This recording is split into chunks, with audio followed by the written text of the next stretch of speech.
Magandang umaga, Wednesday. Nagala tayo ngayon dito sa Tokyo. Hindi ko pa alam, pero feeling ko pupunta muna ako dun sa malaking Starbucks.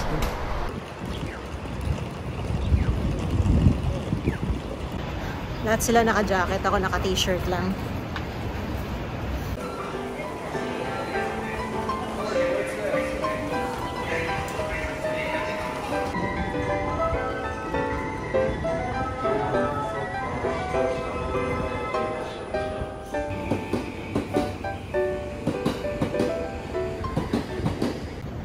So, segue akong konti.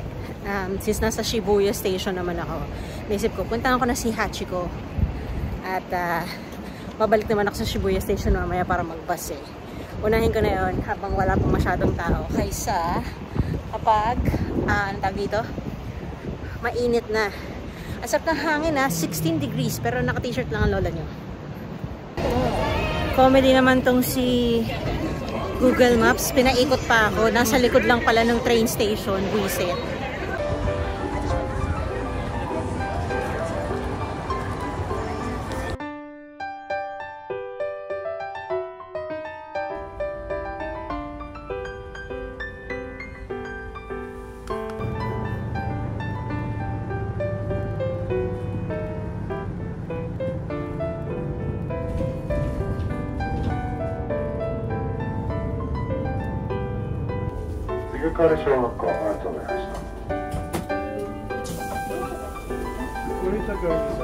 Okay.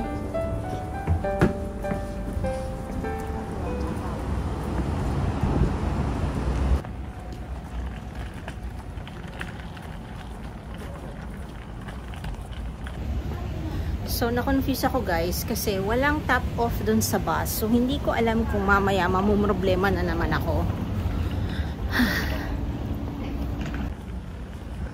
Ito na yung Starbucks Roastery. Pakinggan natin para makita nyo. Ito. May mga tao na. At nagkakagulo dun sa cherry blossoms. So, meron ding digital ticket via QR code na kailangan mong i-scan bago ka pwedeng pumasok kasi numbered din yung kanilang access.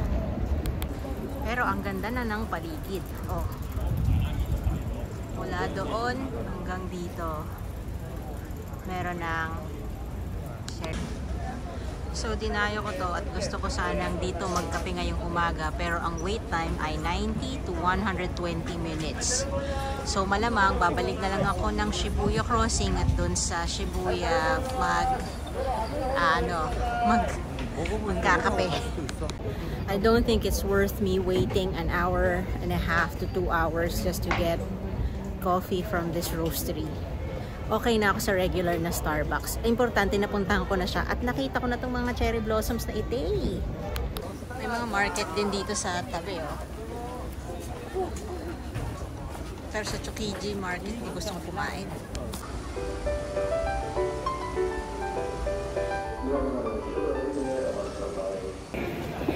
Okay, so quick update lang tungkol dun sa pagta-top off sa bus.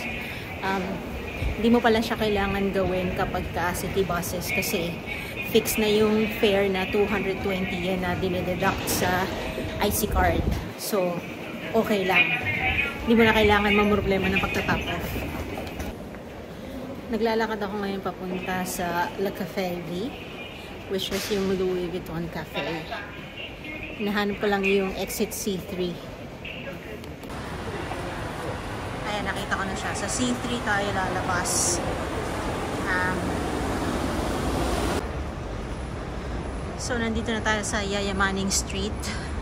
Ayan o, Jimmy Choo, Chanel, Tod's, Zenith, Omega, Berluti, Zena, Rolex.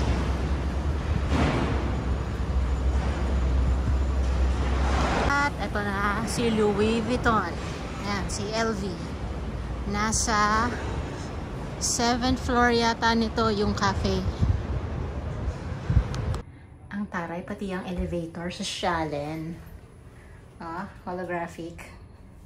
Mabilis ang OOTD.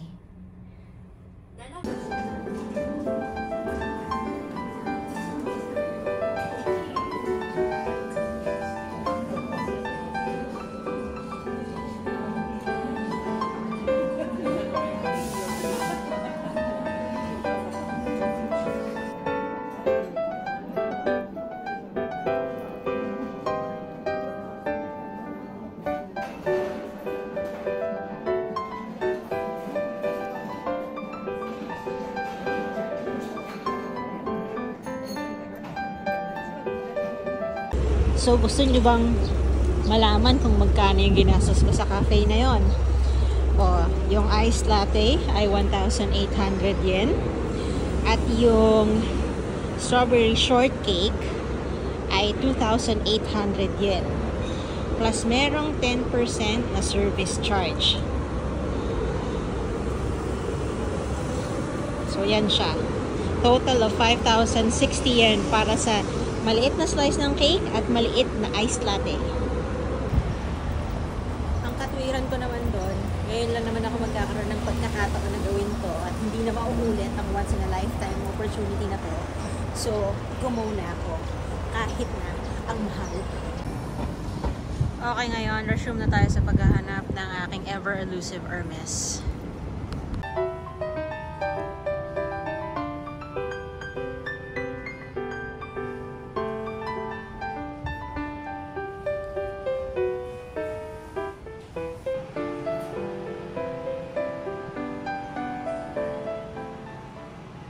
Nakakaloka yung presyo. Hindi ko kaya. Well, kaya. Hindi ko kaya lunukin.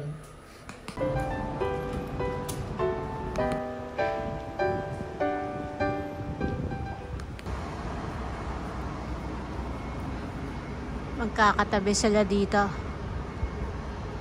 Dito tayo kay Daiko, kuya.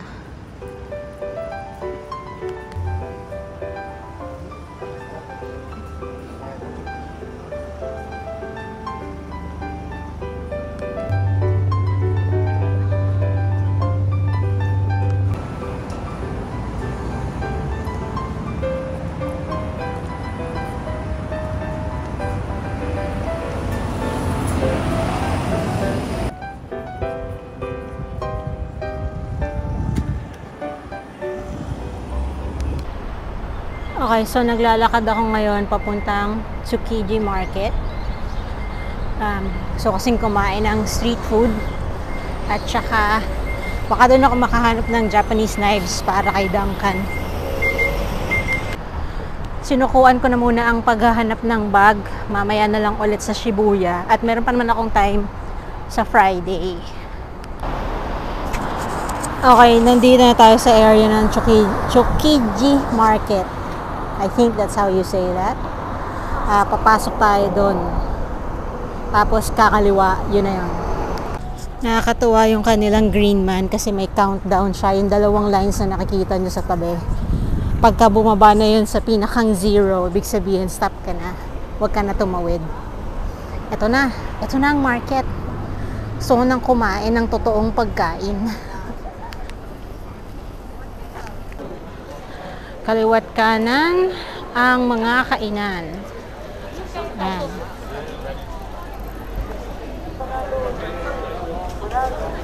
Mahaba to eh. Oh.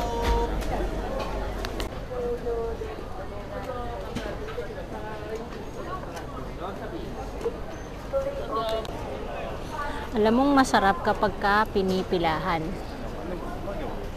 Ayan o, may mga pila.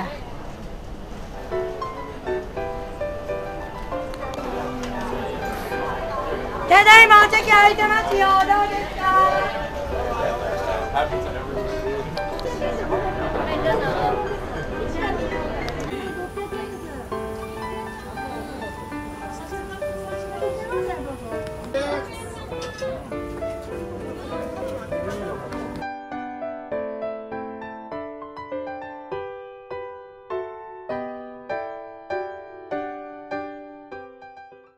Ang hinahanap ko ngayon ay kung saan ako pwedeng bumili ng knife. Alam niyo naman na ang asawa ko ay isang kusinero. So, Hanap tayo ng mabibilhan ng Japanese knives.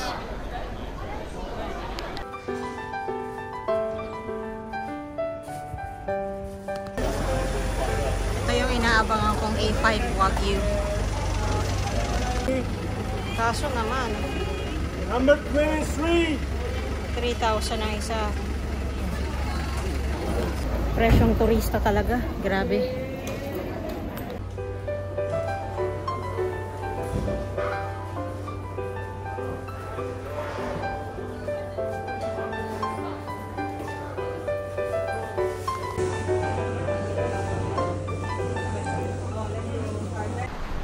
Ako lang talaga yung naglalakad dito ng naka-t-shirt lang. Ang tibay. Lamig na lamig sila. Siyempre, hindi tamang pumunta ng Tokyo na hindi tinitingnan ang Tokyo Station. Pero mas kabilang side yata ako. Palpak ang planning ko dito. Sold out na yung tickets nila. Titingnan ko makakabili ako sa Klook for Friday kahit tanghali ako pumunta.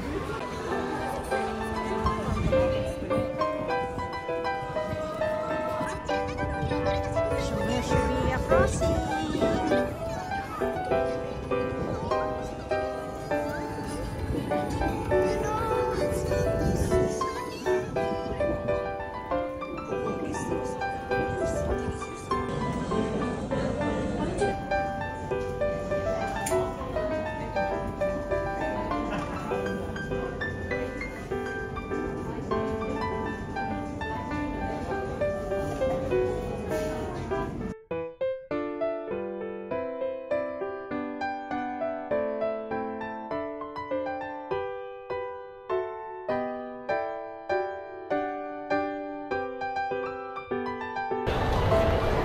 So, nandito tayo ngayon sa famous Harajuku area.